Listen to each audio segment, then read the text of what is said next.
The number of people visiting Las Vegas is continuing its downward trend. It's, of course, Labor Day weekend, but tourism continues to trend down here in Southern Nevada. I've been to Vegas like probably 20 times, and I definitely think this is the slowest I've seen. For almost a century, Las Vegas has been a place full of bright lights, big risks, and big dreams. A desert city that has bounced back after wars, tough times, and big changes in society. But nothing prepared its streets glowing with neon lights, sprawling resort properties, and hardworking staff now confronted with the quiet that has taken over the Strip as we enter the summer of 2025. We want those casinos to be very active, successful, and robust because that gives our break-in dealers an opportunity to transition, right? That's the goal. Regulars, worker bees alike, and the cities the people who live and work here all felt it.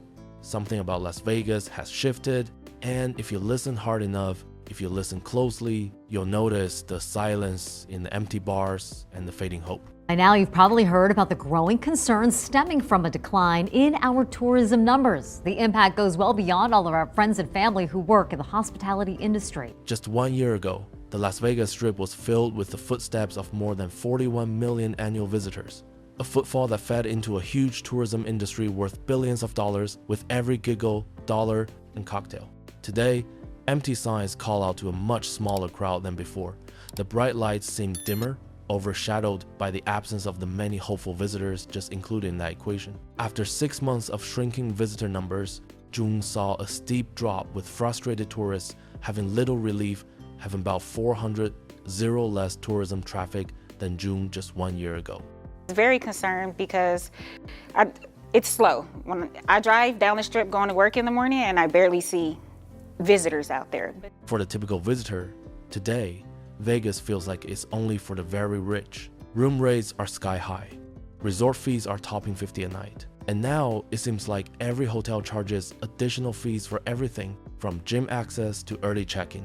Vegas's image has changed quickly. Things that were once affordable luxuries, a bottle of water, a fairly simple cocktail, have become ludicrous. 34 bagels, 16 energy drinks, and the innumerable 20 beverages are no longer the exception at Strip resorts.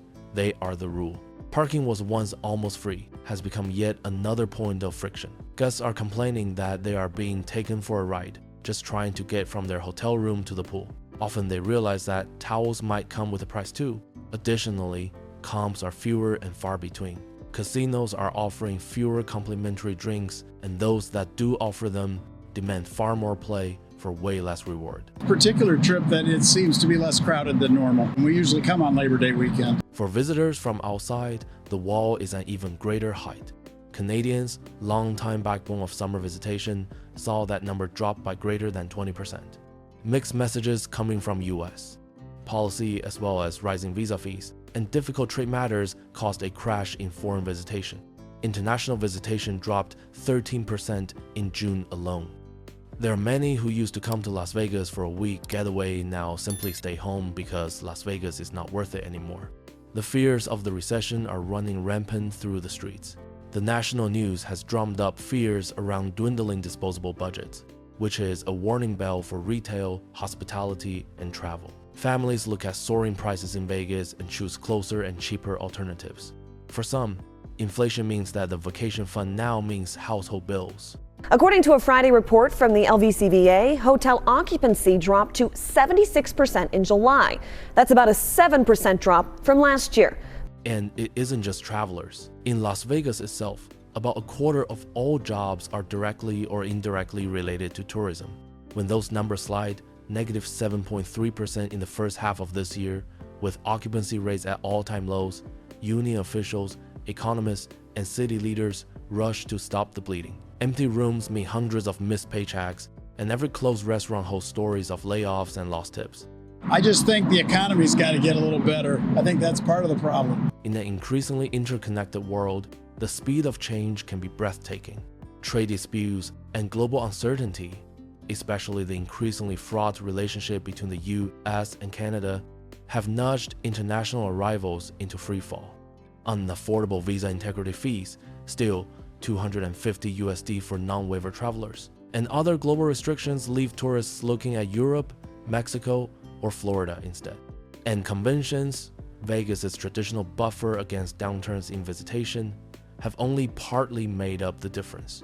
While convention visitation grew nearly 10%, leisure travel, the lifeblood of Las Vegas, declined sharply outside of business events. I said something to her about it, that it just doesn't seem that busy for being a holiday weekend. Because it's a long weekend, I feel like it should be I would assume it would be a little busier, yeah. Las Vegas has long flourished by changing with the times. However, in 2025, that kind of agility failed. The move towards ultra-high-end entertainment, suites, bottle service, celebrity chef dinners, left middle-class travelers out of the process and unsure of their welcome. Decade-long locals feel it too. Vegas used to be the city that welcomed everyone, says Gloria Valdez, a lifelong hostess in downtown Las Vegas. Now, they seem to want only the whales, the tech millionaires, and the influencers. But those people don't have a stake in the community. They come, take a selfie, and leave. If you really want to make sense of the unraveling of Las Vegas, listen to those that live there. They tell the clearest stories and the deepest wounds. Now, interestingly enough, outside of hotel incentives, every single tourist I spoke to complained about high costs. Across the casino floor, the dealers and staff remember the glory days, when cheers erupted with a blackjack, or when regular customers would practically give you a signal when they played every week, or that thrilling uncertainty when dealing. Now, they describe a shift to hostility and tiredness. You can see it in their eyes. A dealer who works at a large property on the Strip said about their customers, they feel like they're being milked. The minimums are undoubtedly higher, $25 a seat on a Tuesday night. You don't have customers now if you are a low roller. COVID ended and business went way up because everybody was tired of being cooped up. They got out of their house, they had COVID money, and many dealers once worked 3 pit sections. Now it is often 2 and sometimes just 1. The rest is closed or consolidated. The run-on effect of fewer sections has worse jobs, worse tips, and worse stress for employees who are still there. You don't need as many dealers, let's say. You don't need as many tables open. Housekeepers have lost daily cleaning schedules, partly a post-pandemic aftermath, but management keeps it in place to save money. Where a room may have seen a fresh face every day, now some go 3-4 nights untouched, only to be left a disaster to clean. This means added work per good cleaning, less interaction with guests, and with fewer rooms occupied to begin with. Just less work. COVID was too long, so we just decided we may as well. Life's too short. But it's been really good, so it has. It's very busy. So that's been everywhere that we've gone, and we're really hot. The layoffs are done quietly. They just take your name off the schedule. No heads up, no reason. One long-term employee told me, you show up and your locker is empty. We need heads and beds in Southern Nevada. We need people enjoying the amenities that Las Vegas has to offer. Bars and nightclubs on Fremont and the Strip have fewer cheers and more glares. The price of a drink has doubled or tripled over the last few years. $9 for a beer on draft, $16 for a plain cocktail in some cases. Tips have decreased while bar prices have increased. People feel robbed, said one bartender in Fremont. But the people that are angry take it out on us. Less kindness, more entitlement. And the magic? Gone. Even technicians are aware of the tighter machines and less generous comps. The payout percentage, the RTP, used to be generous, according to one technician. Now, if we're lucky, it's 85%. People are not winning. They are feeding machines that don't pay back.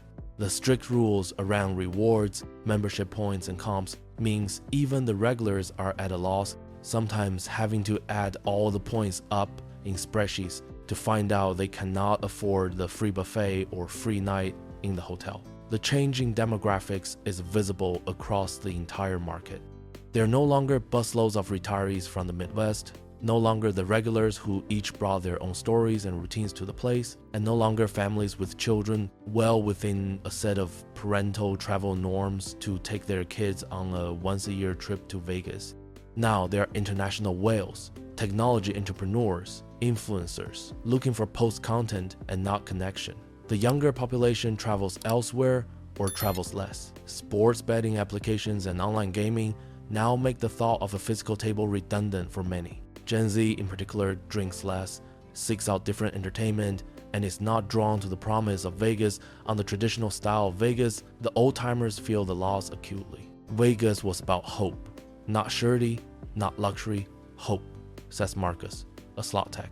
The drop in tourism isn't just affecting the casinos or the hotels. It's knocking on every level of the Las Vegas economy. Locally owned restaurants and retailers where selling a few things is down dramatically. There are many that report relying on repeat local customers instead of the constant barrage of visitors. I have not had a full house for dinner on a Saturday since March, says a shop owner whose business is in proximity to the Strip. Decreased visitor counts trickle down to construction jobs, rideshare jobs, retail jobs, and entertainment. Bus and taxi drivers, delivery drivers, everyone in service reports less demand and less tip. I've worked this route for 20 years, watching the Strip get built, and built. But lately it seems, while the world waits for the confidence to get back to normal, we are going backwards, says a bus driver. While mega events like Formula One or major music residencies create temporary spikes, those spikes are dots in a steady downtrend. Some venues have eliminated shows or cut seasons dramatically due to a lack of audience. A last twist in Vegas's decline. Despite all the bad numbers, gaming revenue is still relatively strong, or records growth in some months. The kicker: the visitors that remain have more discretionary spending, gambling more, and are wealthier than previous years. It's a win-lose situation. The casinos are doing fine, but the games are emptier, and the heart of a city that was built on a sea of small stories and larger dreams feels hollow.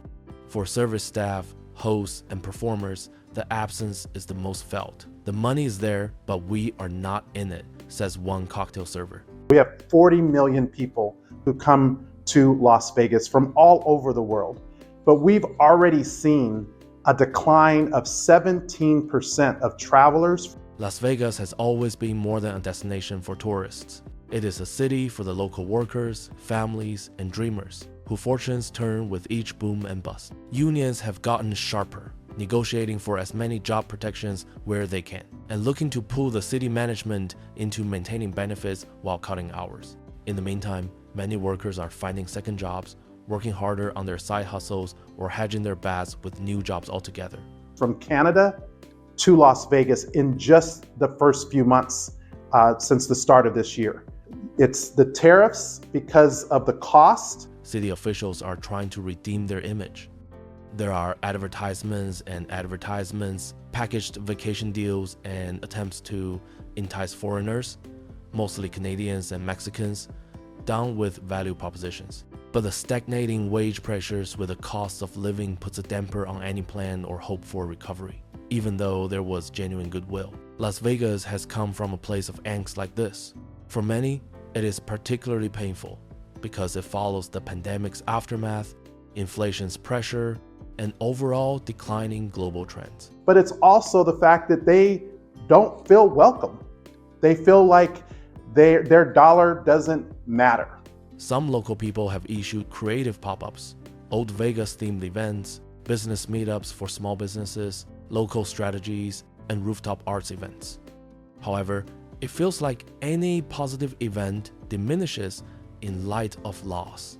When an essential element has left or is threatened, there is a limit to how much nostalgia or bright light will help turn it around in a span of a couple months. Veterans recall memories of the mob-running city, generally romanticized for its kindness and community, if not for its crime. Today, some of those same nostalgic laborers wonder whether the cut-and-paste effort of corporate casino management's much-admired spreadsheets and algorithms has sucked the risk, fellowship, and surprise out of Vegas. What will be the future of Las Vegas? Optimism might mean a renaissance of opportunity. There are so many travel deals for less as travel demand returns, while the rest of the economy emerges from uncertainty. Visitor return and package deals might represent the lost visitors. Local vendors might win also, as well as community-based undertakings. There are more pessimistic views warning against an expensive playground only for wealthy visitors with no signs of affordable fun for all, lower prices, better service, and more winning. Las Vegas risks all appeal and notoriety by losing focus on why it enjoyed worldwide fame. The decline in Las Vegas tourism is much more than a few anecdotal examples of hotel occupancy tanking and decline in revenue. The experience is a story of hopelessness, cultural change, social dislocation, and thousands of people looking to navigate their lives in a city suddenly living out its own legend. In conclusion, every employee story, every closed store, every whisper from a stripped and muted casino is a crucial turning point for Las Vegas. Whether Las Vegas can recover and reorient itself or continue the trajectory of distance from its roots is still unknown, and the same is true to the decay of workshop signs and calls for something that is lost. In moving through the next phase of the original human-written narrative of the collapse of Las Vegas tourism in 2025, I will deepen the analysis of the underlying causes, business implications, and cultural consequences, and I hope that will offer a new way of thinking about the story. The collapse of Las Vegas tourism in 2025 was not spontaneous or caused without context, or in a totally random fashion. It is the result of a complicated combination of macroeconomic trends, consumer behavior changes, policy changes, and Las Vegas's own decisions. Decisions that, through hindsight, appear to have propelled the city closer to the edge. Visitors are feeling restricted and squeezed not just with sticker prices, but by the constant layering of fees and charges. The resort fee that started out as a minor small afterthought has usually neared $50 a night and then is added to room rates already high in price for a visitor. These resort fees say they cover amenities that a visitor would rarely use: gym, pool, Wi-Fi, early check-in, bottled water. For many first-time and repeat visitors, this feels as if they are being deceived and rolled for every dime. Pricing that was once clear and straightforward has become an unexpected gauntlet of eventualities that can easily change the actual cost of a stay by double without the visitor's expectations. Charges for small or basic items start to be affected as well. A bottle of water that used to cost $1 or $2 in many casinos now have a price tag of $10 or more. It is rare to find a cocktail for less than $30 on the strip, not including a tip, which leaves bartenders and servers more and more frustrated. Parking, which was once totally free and unthought of, has now become an annoyment. Charges are done by the hour in some cases and adds to guest annoyments and feelings of resentment. This price creep is more than a headache, creating a perception that Las Vegas is no longer approachable or affordable for the average traveler or mid-range tourist, the very people that the city has been built for over many years. International visitors, who are typically favorable because they stay longer and spend more, have virtually exited. Canadians, who are the most significant international visitor group, reportedly had numbers decrease by as much as 20% in some summer months. As to why this is happening, there are a number of layers. Policy and global relations has a role. Increasing visa fees, stricter customs processes, and a less inviting environment have made traveling to the United States more cumbersome. The outcome: a resulting increase in people traveling to other destinations or postponing leisure activities. Consider the general global economic pressure points: currency exchange rate fluctuations, inflation in other countries, and uncertainties on health and travel safety, and the decrease is more clearly understood. For a place like Las Vegas, heavily dependent on international spending, this could be catastrophic. Even domestic tourism, the lifeblood of Vegas' sustainability shock, has lost some steam. Americans, responding to inflation and economic anxiety, are traveling less and are much more cautious with their spending. Rising petrol prices and other travel costs result in fewer spontaneously planned trips. Families and middle-class visitors, historically the cornerstone of the diversity in Las Vegas visitors, are instead choosing more affordable or closer options. Many Californians, historically a significant portion of visitors via nearby Interstate 15, are reducing and in some cases, canceling their trips altogether to Las Vegas. Summer wildfires in California prevented many from traveling, as smoke and burn bans limited their desire to go far from home. Younger generations prioritize experiences over gambling. The prevalence of online gaming and apps for sports betting shifts the meaning of visiting casinos in Las Vegas for many millennials and Generation Z visitors. The addition of changing drinking habits, increased health awareness, and changing cultural values makes the way Las Vegas has operated for decades feel like an antiquated model. The city's shift towards luxury and exclusivity, albeit profitable for some, does nothing to draw these younger groups back. The minimum entry fee to bottle service clubs and the price of luxury in private gaming areas are huge obstacles for these younger groups. And every social media influencer does not equal a repeat visitor. Behind every number is a face. That's the story of the locals, who are the lifeblood of Las Vegas. The collapse is not just numbers, it is a personal collapse. Dealers who would once thrive on the energy of packed rooms now usually manage only a limited amount of tables, with many closed. Minimum bets have increased and are way more than when they used to be low enough to attract general players. More players are shut out. A lot of dealers can remember a time when it was fun, when friendships could evolve on the tri-green felt. Camaraderie and connection were giving energy to the room. Now it feels tense and transactional. Tips are down, and speed and efficiency are demanded to take the place of values. Decks are dealt faster, but the energy of the room is less. My girlfriend, I was planning on starting a family next year, buying the house, getting the American dream. Housekeepers report entire wings of hotels sitting empty for days, even weeks. The workload presents a conflict. Fewer occupied rooms means there are fewer total rooms to service, yet management imposes increased quotas and higher expectations. Guests do not request daily cleaning, which means working through a messy room left untouched. And while everyone in the service industry is burdened with reductions and layoffs, no one ever seems to know or steady the ground until it is too late. The pride in every thoughtful attendance, a mint on the pillow or a towel folded by my own hand, has been exchanged for a hurrying and sanitizing mindset where morale is not at its peak. Bartenders miss tips, they miss patrons not being angry, they miss being busboys when seats were often full and the rush of bartending was a joy of commingling. Now there are fewer, angrier patrons, and many of whom exude frustration or exhaustion with the increasing numbers on the bill. What was once a terrific ritual of a drink is now more of a job. The crowds are thinner, the fights are thicker, and the atmosphere is colder.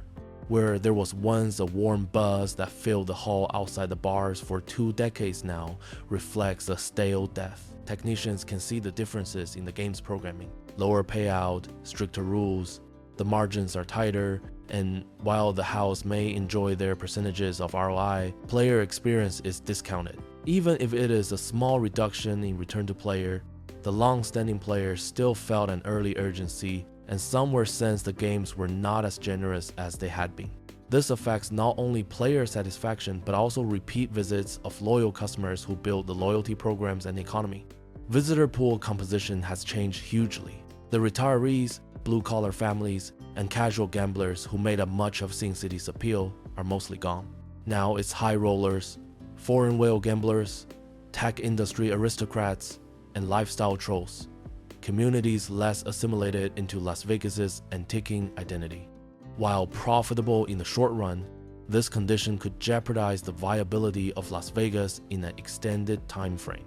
Large, rich players do not fill hotel rooms for long periods, do not normally dine or drink at local dining establishments, and are transient customers. The tourism slump has rippled through greater Las Vegas's economy. Every level of the economy has felt the squeeze, from small businesses to mega venues. Restaurants outside the strip struggle to seat diners, retail and local services report orders slower than usual, and the number of transportation jobs decrease as public transport and rideshare demand has flatlined. The construction projects that bloomed like dandelions during peak tourism years have slowed down, affecting thousands of jobs. Event organizers report lower participation. Artists, performers, and technicians complain about fewer gigs. Interestingly, statewide gaming revenues have remained relatively flat or increased in some months, primarily due to larger bets from fewer, wealthier patrons. This has led to a paradox, such that profits can counter superficial tendency to ignore underlying fragility. Another disconnection for employees is that more profits mean less job security as casinos cut staff and continue to practice automation. Unions and workers are advocating against layoffs and requesting more protections for jobs and benefits. Various community groups are advocating for diversification and inclusivity in tourism. Local government-run promotions are promoted or are extended to Canadians and others again via special offers. While there are many questions about how to address the significant challenge of a balance between exclusivity and inclusive, luxury and fun everyday experiences, the collapse of Las Vegas tourism in 2025 did not occur randomly or emerge overnight without circumstances leading to the unplanned decline. The deterioration is a mix of big economic shifts, changes in how people spend, and new rules, and choices made by the destination itself. Choices that, in retrospect, might have contributed to and carried itself to the brink. Visitors are feeling pinched and pushed away not only by the sticker price on offerings, but by the ski slope that is fees upon fees. Resort fees were once an afterthought in the grand scheme of things. Now they routinely exceed $50 per night on top of exorbitant room rates, with guests paying as much as $299 per night, plus taxes and fees. Resort fees charge for amenities that most guests may never utilize. Access to gyms, pools, Wi-Fi, and even services like early check-in, bottled water, or chocolates. For many first-time and returning visitors, this continued extreme pricing comes off as deceptive and nickel and diming, with clear price transparency evolving into an unforeseen cost-shifting add-on. Maze imposed upon unsuspecting visitors that can double the average cost of a stay without warning. Costs for even the smallest items have soared. A simple bottle of water that used to cost $1 or $2 can now be priced at $10 in many casinos. A cocktail is charging $30 or more on the strip, and no one considers tips.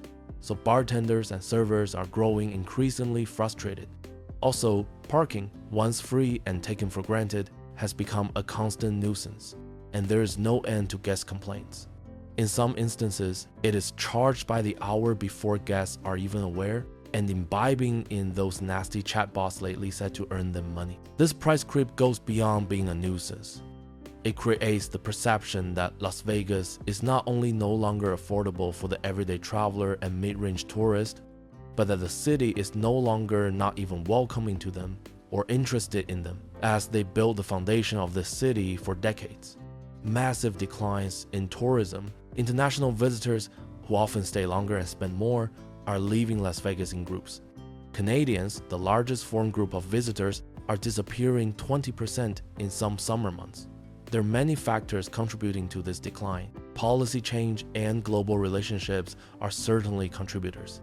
Increasing visa costs, new customs protocols, and less inviting conditions have made it more difficult to travel to the US, meaning people are more likely to consider alternative destinations and leisure travel less often. Consider the additional layers of global economic pressure, currency fluctuation, inflation in other countries, and ongoing uncertainties surrounding health and travel safety, and the extent of the decline becomes more understandable. For a destination like Las Vegas that is incredibly reliant on international travel, this decline has been devastating. Even domestic tourism, which provides the foundation for Vegas's and other travel destinations while times are lean, is no longer dependable. With Americans re-evaluating budgets in response to inflation and their surrounding economic situation, traveling less frequently and spending more cautiously, fuel costs and other travel-related expenses also mean people have become less spontaneous. Families and middle-income visitors, who were once the cornerstone of Las Vegas's tourism diversity, are now considering cheaper alternatives closer to home or none at all. Many of the Californians that represent a significant percentage of many visitors via nearby Interstate 15 are no longer traveling as they did. The summer in California with wildfires grounded many California travelers, with the impediments of smoke and burn bans to discourage trips away from home. Young generations of travelers value experiences far greater than a gamble. As more young people slowly come of age, part of their experience will likely be another gaming activity via an online gaming platform or sports betting app. The floor of a casino may not be attractive to many millennials or Generation Z consumers, or for that matter, any consumers. Additionally, merging this with changing drinking habits, awareness of health, and changing culture of prioritizing experience, Las Vegas's traditional formula for attracting visitors begins to look rusty. While the city is making an effort to embrace luxuriousness, exclusivity, and higher revenue for amenities, the effort possibly alienates these younger groups. The cost to enter a bottle service club or a private gaming segment is cost prohibitive, and the influencers from social media channels sometimes don't yield repeat visits. There is a face behind every number, a story told by the locals that make Las Vegas tick. The degradation of Las Vegas is not just a statistical story, but also a personal story. The collapse of Las Vegas tourism is a warning story of economic shifts, pricing power, and changing social trends. It reflects a city at a city torn between luxury for a few and welcome for everyone. We've had crises, and we have recovered from crises. Restoring its broad appeal requires more than marketing or luxury upgrades. It demands addressing the human cost, reassessing pricing and policies, and reconnecting with the vast middle of travelers whose absence now echoes deeply across the Strip. Whether Las Vegas can reclaim its unique magic or becomes merely a shadow of its former self is a story that is still being written in the lives of its workers and visitors alike.